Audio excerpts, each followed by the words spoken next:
We went to United Church in the east end of Toronto, and it didn't really particularly impact me one way or another. I think I had the seed of truth in that there is a God, but I didn't go much further than that. I was busy in the world, and I basically, as soon as I could stand up to my father and say, I'm not going anymore. I didn't go when I was 15.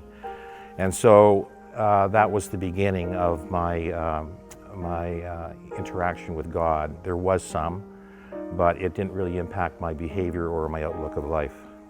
If you fast forward through ages 20 to 30, I got a good job, finished a university, a science degree, and got a good job with an oil company, and pretty much felt fulfilled with regards to where I was going.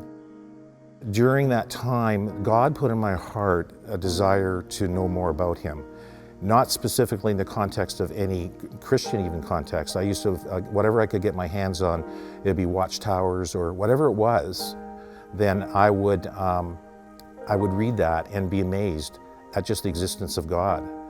Why do I have all these things? Why am I better than I thought I would ever be? Yet there's this thing in my heart that's saying there's got to be more. My inner feelings were not that profound. It was more just a question of who is God.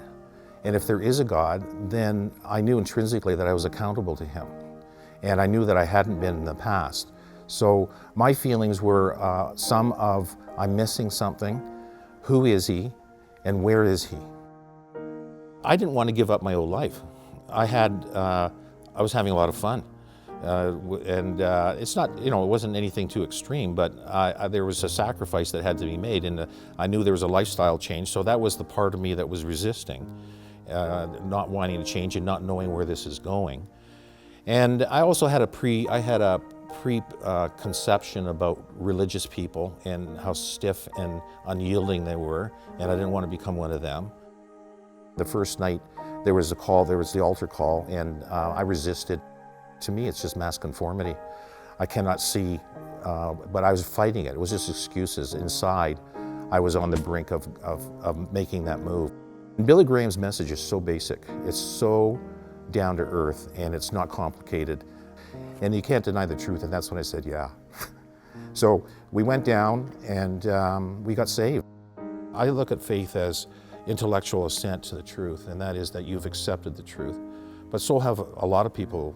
So the question is, what is the differentiator? And that is trusting God and enjoying His peace. And the peace that comes from God is to me a proof of that faith.